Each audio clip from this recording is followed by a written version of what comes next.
and welcome back to your new episode of Beyond Borders with Dona. আমি ডোনা তোমাদের সকলকে স্বাগত জানাই একটা ব্র্যান্ড নিউ এপিসোডে। আজ হলো 4 নভেম্বর সোমবার আর এখন হয়ে গেছে সময় 8:45 মতো। তোমাদের সকলকে স্বাগত জানাচ্ছি ফুকেট থেকে।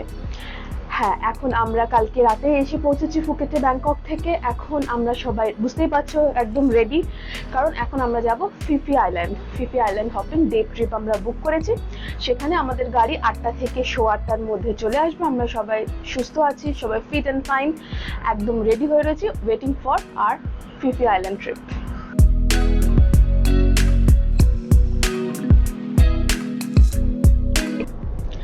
আমরা এই ফিফি যাওয়ার জন্য গাড়ি আমাদের এসে গেছে, আমরা উঠে গেছি একদম অন টাইম, মানে 8টা বলেছে তো 8টার সময় আমরা কিন্তু একদম রেডি। আমরাও রেডি হয়েছিলাম, গাড়ি অন টাইম এসে গেছি। বেশ বড় গাড়ি, তবে আরও কিন্তু প্যাসেঞ্জার উঠবে, কারণ এত বড় গাড়িতে শুধু আমরা 4 জন তো যাবো না।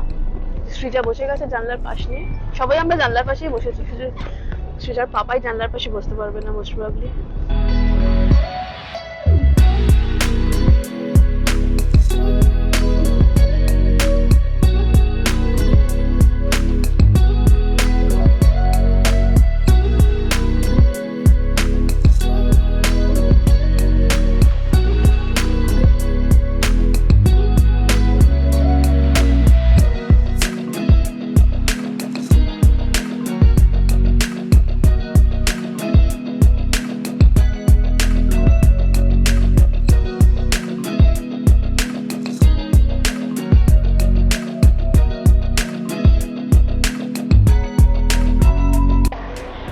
আমরা হোটেল থেকে 8টায় বেরিয়েছিলাম, এখন সময় হয়ে গেছে সকাল 9:15 আর এই এতক্ষণ 1 ঘন্টা মতন ক্যাব ড্রাইভে আমরা আসলাম চিয়ান মারিচ বা ম্যানিচ পিয়ার, যেখান থেকেই ক্যাটামারান আছে, স্পিড বোট আছে, সেটাতে আমরা যাব ফিফি আইল্যান্ডের উদ্দেশ্যে। তার আগে এখানে আমাদের এসে এন্ট্রি করতে হলো নাম ডিটেলস, যারা যারা আছে আর কি গ্রুপে সবার নাম ডিটেলস এন্ট্রি করতে হলো। তার সাথে আমাদের এই দিয়েছে এই পিঙ্ক কালারের ব্যান্ড।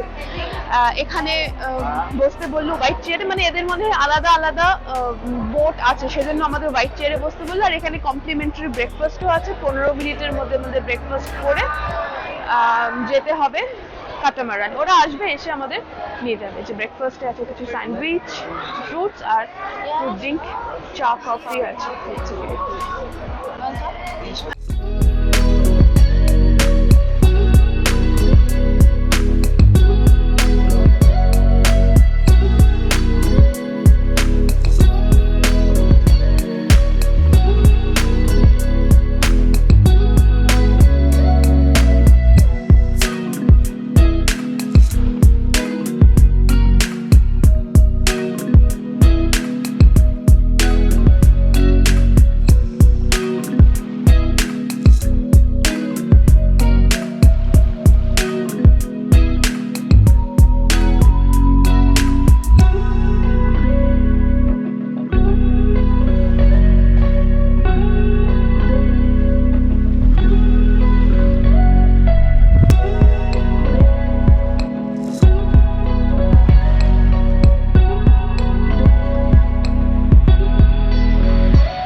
এখানে যারা জেটস্কি করতে চান, এখানে এই কাউন্টার আছে jet ski. 1% 20 minutes 1200 baht, 2% 20 minutes 1500 baht। এটা লেখা আছে, আমি জানি না এটা কতটা নেগোশিয়েবল হবে, তো এখানে এসে আপনারা দেখে নিন। কিন্তু থাইল্যান্ডে বা ব্যাংককে ফুকেটে যেটা আমি শুনেছি জেটস্কির ব্যাপারে, এখানে কিন্তু জেটস্কির একটা স্ক্যাম হয়, যেটা হচ্ছে আপনাকে নিয়ে যাবে জেটস্কিতে, পরে এসে বলবে আপনি জেটস্কি নষ্ট করে দিয়েছেন, তার আলাদা টাকা দিন, এরকম স্ক্যাম হয়। আমার সাথে হয়নি তো আমি এক্স্যাক্টলি বলতে পারবো না, কিন্তু যা আমি শুনেছি সেটা আপনারা একবার ভেবে চিন্তে জেট স্কিটা নেবেন। আর এটা হচ্ছে আইল্যান্ড, দেখা যাক আইল্যান্ডটা কেমন। এখানে অনেক বসার জায়গা আছে। আমার মনে হয় এখানে বসতে হলে আপনাদেরকে কোনো একটা ড্রিঙ্কস নিতে হবে এখানকার হোটেল থেকে, ওই রেস্টুরেন্টগুলোর থেকে, বা কিছু আলাদা টাকা দিতে হবে। তো সেই জন্য দেখছি মোটামুটি খালি কিছু কিছু লোকে বসে আছে।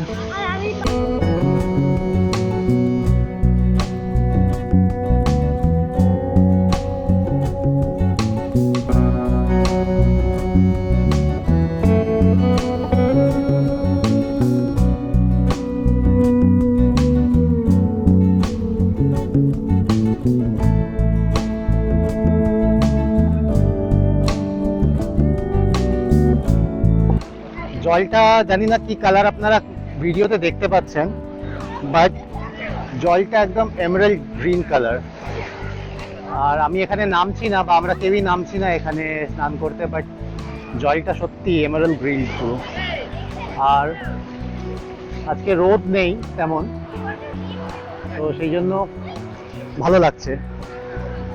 এখানে অনেকগুলো দোকান আছে, ড্রিঙ্কসের দোকানও আছে, হার্ড ড্রিঙ্কস, সফট ড্রিঙ্কস দুটোই আছে, কোকোনাট ওয়াটার, ফ্রুটসেরও কিছু অপশনস আছে এখানে, চাইলে কিনতে পারেন। যেরকম আমি বললাম, এখানে যদি এই শেডসগুলোতে বসতে হয় তো এই দোকানগুলোতে কিছু না কিছু কিনতে হবে। আচ্ছা, আমাদের যে বোটটা আপনারা দেখলেন, আমাদের বোটটা কিন্তু ক্যাটামারান। আর আরেকটা অপশন আছে যেটা হচ্ছে স্পিড বোট। ক্যাটামারানের রেটটা একটু বেশি, 200-300 ভাগ বেশি হবে per person, but ride is very smooth. আর যেটা স্পিড বোটে আমি নিজে ফিল করেছি অন্য জায়গায়, ফর এক্সাম্পল বালিতে বা ভিয়েতনামে, স্পিড বোটের জার্নি খুবই জার্কি হয়, আর বাচ্চার সাথে বা বড়দের সাথে, বয়স্কদের সাথে একটু প্রবলেম হতে পারে। সেজন্য আমরা ক্যাটামারান চুজ করেছিলাম। আপনি সেটা ডিসাইড করতে পারেন যেই ট্যুর অপারেটরের সাথে আপনি বুক করবেন, বা আপনি যদি ক্লুকের থেকে বুক করেন, তো আপনি ডিসাইড করতে পারবেন ওখানে ক্যাটামারান বোট নেবেন নাকি স্পিড বোট নেবেন। এটা ক্যাটামারান বোট, আর এটা স্পিড বোট। আর ওই যে দূরে এগুলো দাঁড়িয়ে আছে, প্রথম সেকেন্ড নম্বরেরটা, থার্ড নম্বরেরটা, এটা আমরা যেটা আসলাম, যে বোটটা আমি দেখালাম শুরুতে, ওগুলো ক্যাটামারান। তো এটা ছিল ফার্স্ট পয়েন্টের আমাদের ভিজিট।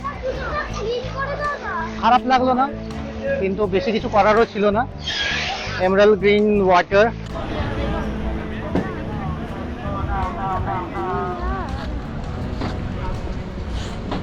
এইটা টপ ডেক, বোটের টপ ডেক থেকে ভিউ।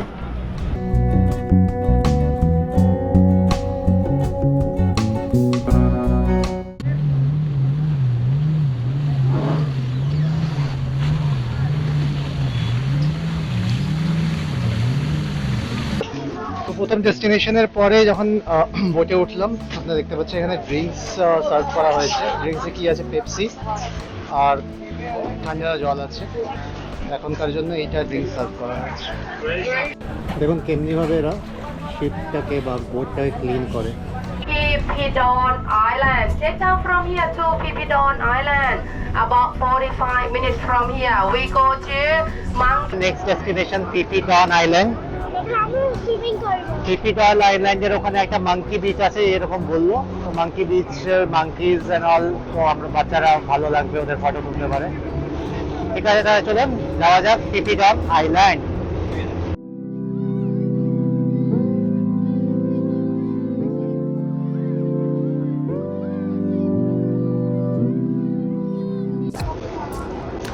এটা সেকেন্ড স্টপ মাঙ্কি বে। মাঙ্কি বে আর মাঙ্কি কতটা ইম্পর্টেন্ট এখানে আমি জানি না, কিন্তু জলের কালারটা একটা আলাদা একটা colour. It's not emerald, it's not green. Emerald আর সি গ্রিনকে যদি মিক্স করেন, যে মাঝখানে যে কালারটা বেরোবে সেইটা এক্স্যাক্টলি জলের কালারটা। অ্যান্ড অসাধারণ একটা ব্যাপার এখানে। অ্যান্ড এই বোটটা মনে হয় এখানে থামতে পারে। এখানে যা দেখছি ওখানে বোট থেমে আছে, তো বোটটা যদি থামে ওখানে নামা হবে 5-10 মিনিটের জন্য। অ্যান্ড তারপরে ওই মাঙ্কি বে, মাঙ্কির সাথে ফটো, যদি মাঙ্কি বেরোয়। কিন্তু যেরকম বললাম, মাঙ্কি কতটা এখানে ইম্পর্টেন্ট জানি না আমি, কিন্তু জলের কালারটা অসাধারণ। এখানে অনেকগুলো বোট দাঁড়িয়ে আছে, এগুলোকেই বলে লং টেল বোট। যেটা দেখতে পাচ্ছেন বোটের সামনের দিকে যদি দেখছেন, ওখানে একটা টেল মতন হয়ে আছে, ওইটাই লং টেল বোট। আর এই পাহাড় এই মানে এগুলো কি লাইমস্টোন কি মনে হয়? লাইমস্টোন না, গ্রানাইট এক্স্যাক্টলি আমরাও জানি না, দেখা যাক।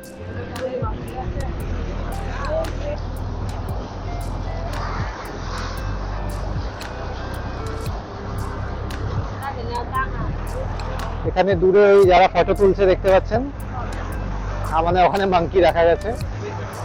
আমি জানি না এখানে, আমি এটা ভিয়েতনামেও দেখেছি, মাঙ্কি দেখলে লোকে একটু আলাদা এক্সাইটেড হয়ে যায়। আমি এক্স্যাক্টলি রিজনটা জানি না কেন, হয়তো ওনারা যেখানে থাকেন ওখানে মাঙ্কি দেখা যায় না বা কিছু। তো আমরা এই মাঙ্কি বেড থেকে বেরিয়ে গেছি। এখন এখান থেকে 5 মিনিটস এর boat ride and then we will stop for lunch.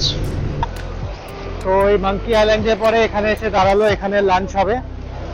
1 ঘন্টা টাইম দিয়েছে, এখন বাজে 12টা, 1টার সময় ফিরতে বলেছে। 1টা অবধি লাঞ্চ করে, যদি লাঞ্চ তাড়াতাড়ি হয়ে যায় তাহলে এখানে আপনারা সুইমিং করতে পারেন বা বিচ ঘুরতে পারেন। 1 ঘন্টা সময় আছে, 1 ঘন্টা লাঞ্চ। লাঞ্চ যা বললো থাই লাঞ্চই আছে, গিয়ে দেখা যাক। বাফে লাঞ্চ বাট থাই লাঞ্চ, গিয়ে দেখা যাক কি কি অপশন আছে। এখানে লাঞ্চ যেটা দেওয়া হয়েছে, এই যে পিঙ্ক ব্যান্ডের জন্য লাঞ্চ দেওয়া হয়েছে 2nd ফ্লোরে। এটা খাবার অপশন, এই যে ভাত আছে, এটা একটা vegetable with oyster sauce, vegetable with chicken, massaman chicken, some chicken curry মতন, টমিয়াম সি ফুড, একটা পাপায়া স্যালাড, স্পাগেটি, আর এটা আমার মনে হয় এটা টমেটো সস স্প্যাগেটির জন্য, পাস্তা সস আর কি, চিকেন ফ্রাই। এদিকে এটা মনে হয় ভেজিটেরিয়ানদের জন্য আলাদা করেছে কাউন্টার, এটা ভালো, ভেজিটেরিয়ানদের জন্য কাউন্টারটা আলাদা করে রেখেছে, এটা একটা ভালো জিনিস করেছে এটা, যারা ছোঁয়াছুঁয়ে খায় না। আর এখানে একটা ফ্রুটের অপশন আছে আর জল আছে। তো এই হলো টোটাল অপশনস। আমার মনে হয় খারাপ না, মানে আমি বলবো না আপনি ইন্ডিয়ান ফুড কিছুই নেই ফর শিওর, বাট খাবার মতন আছে যেখানে আপনি লাঞ্চটা সেরে ফেলতে পারেন।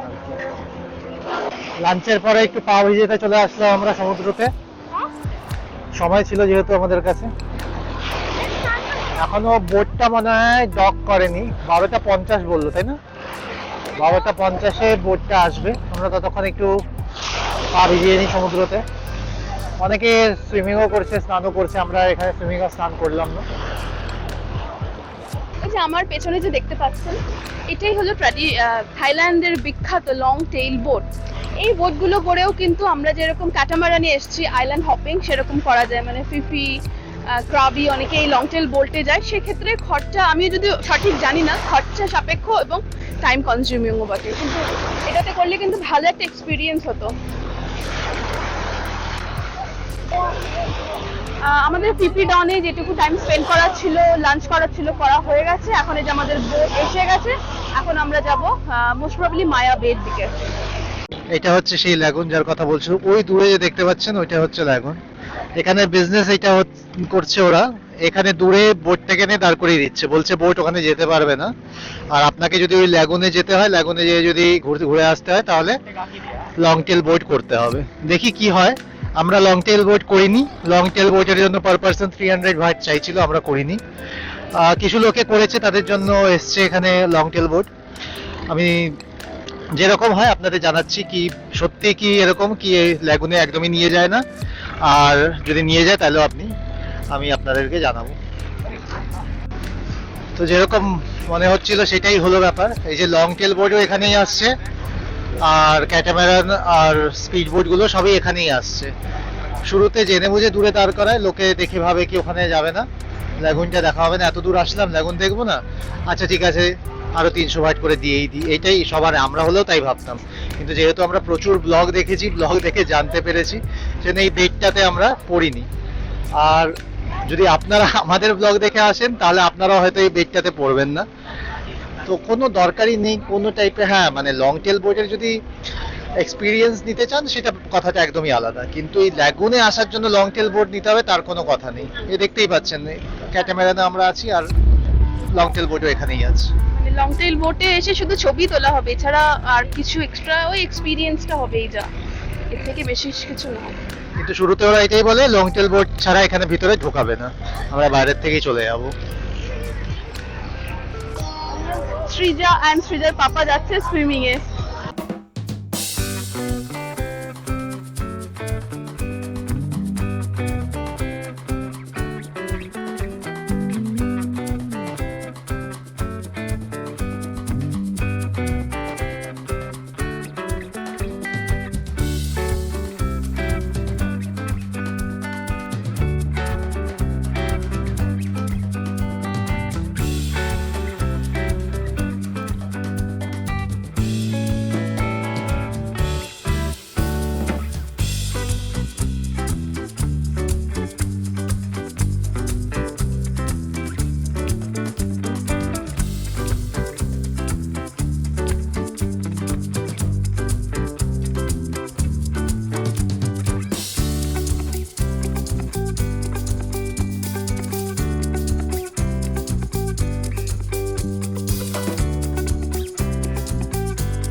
তো এই বাইকিং কেপ থেকে এখন বেরোলাম।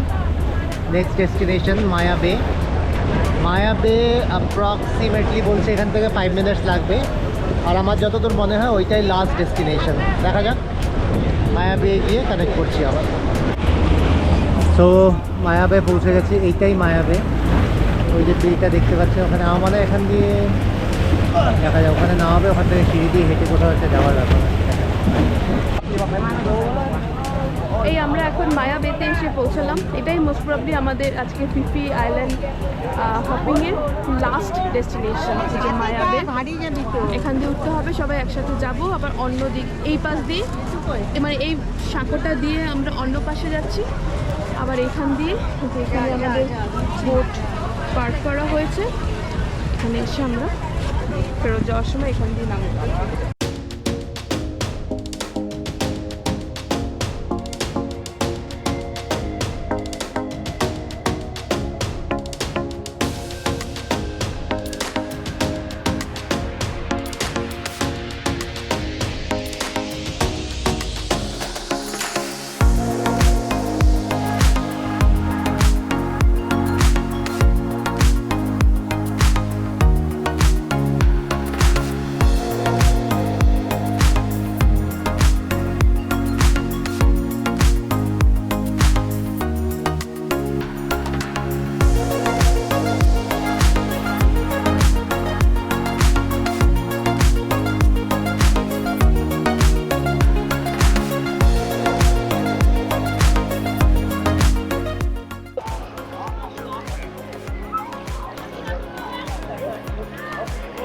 এই হলো মায়া বে।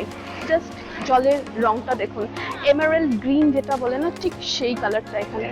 আর হোয়াইট স্যান্ডি বিচ, মানে এত ক্রিস্টাল ক্লিয়ার জল যে নিচে কোরালস যে আছে সেগুলো কিন্তু স্পষ্ট পুরো বোঝা যাচ্ছে, দারুণ লাগছে। এখানে সুইম করা অ্যালাউ না, কারণ হচ্ছে গিয়ে কোরালস কনজারভেশনের জন্য। আগে ছিল ওই এত দূর হয়তো বোট ফটো আসতো, কিন্তু থাইল্যান্ড গভর্নমেন্ট এটাকে পুরোপুরি এখন ব্যান করে দিয়েছে। জলে নামতে পারো, বাট সুইমিং করা যায় না।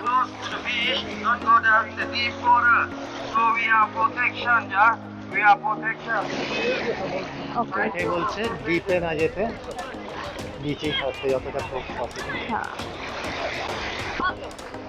এই মায়া বে সকাল 8টা থেকে বিকেল 5টা অবধি খোলা থাকে। কারণ এখানে আমরা যে রাস্তাটা দিয়ে হেঁটে আসলাম সেখানে বোধহয় জল, মানে হাই টাইডের সময় জল উঠে যায়, তাই বিকেল 5টার আগে এই জায়গাটাকে ইভাকুয়েট করে দেয় পুরো। তো আমাদেরও 3:50-এর মধ্যে অ্যাসেম্বলি পয়েন্টে যেতে বললো আমাদের যারা ট্যুর অপারেটর আছে তারা। মায়া বে যে এত ফেমাস হয়েছে এটার কারণ হচ্ছে লিওনার্দো দি ক্যাপ্রিও দ্বারা অভিনীত দ্য বিচ ছবির শুটিং কিন্তু এই মায়া বেতেই হয়েছিল। তারপর থেকে মায়া বে টুরিস্টদের কাছে ভীষণই ফেমাস হয়ে গেছে। আর না হওয়ারও কোনো কারণ নেই, সত্যি অপূর্ব, মানে কি বলবো, ভাষায় প্রকাশ করা যাচ্ছে না এর অভিজ্ঞতা। এই যে সুন্দর ঠান্ডা জল, এত পরিষ্কার স্বচ্ছ জল, আর তার সাথে হোয়াইট স্যান্ডি বিচ, মানে প্রকৃতি একদম ঢেলে সাজিয়েছে এই মায়া বেকেও। দুর্দান্ত।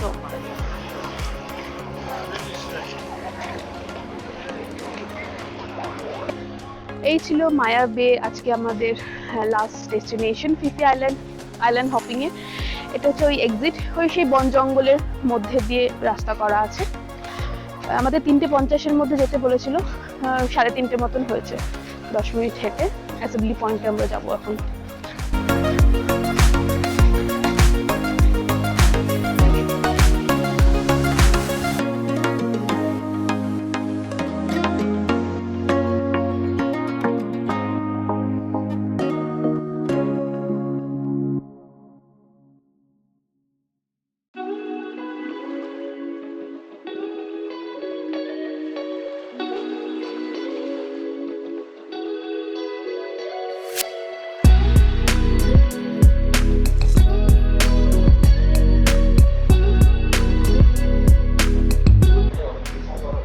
দুর্দান্ত একটা আইল্যান্ড হপিং এর পরে এখন বাজে 5:10। আমরা যেখান থেকে, যে পিয়ার থেকে আমাদের এই ক্যাটামারান ছেড়েছিল ঠিক সেই পিয়ারেই আমরা চলে এসেছি, পৌঁছে গেছি। আজকের মতন ফিফি আইল্যান্ড ডে ট্রিপ, আমাদের আইল্যান্ড হপিং কমপ্লিট। দুর্দান্ত একটা এক্সপিরিয়েন্স ছিল, সেটা তো এতক্ষণে আপনাদের সবার দেখাই হয়ে গেছে। যদি থাইল্যান্ড আসছেন, ফুকেট আসছেন, এই ফিফি আইল্যান্ড এইটা কিন্তু অবশ্যই করবেন, এই ডে ট্রিপটা। ফিফি আইল্যান্ডে গিয়ে দুরাত থাকতেও পারেন, সেটাও ভালো অপশন হবে। যাই হোক, আমাদের ওভারঅল এক্সপিরিয়েন্স দারুণ ছিল। খাবার দাবার ভালো অ্যারেঞ্জমেন্ট ছিল, সবই ভালো ছিল। ক্রু মেম্বাররাও খুব হেল্পফুল ছিল, বেশ ভালো লাগলো। যাই হোক, আজকের মতন ব্লগটা তাহলে এখানেই শেষ করছি। সকলে খুব ভালো থাকবেন, সুস্থ থাকবেন। আর আমার এই আজকের ফিফি আইল্যান্ড ডে ট্রিপটা কেমন হলো, কেমন লাগলো আপনাদেরকে ছোট্ট কমেন্ট করে জানাতে কিন্তু একদমই ভুলবেন না। আর আমার এই চ্যানেলটা যদি সাবস্ক্রাইব না করে থাকেন অবশ্যই সাবস্ক্রাইব করুন, বেল আইকনটা প্রেস করতে কিন্তু একদমই ভুলবেন না। এখনকার মতন টাটা।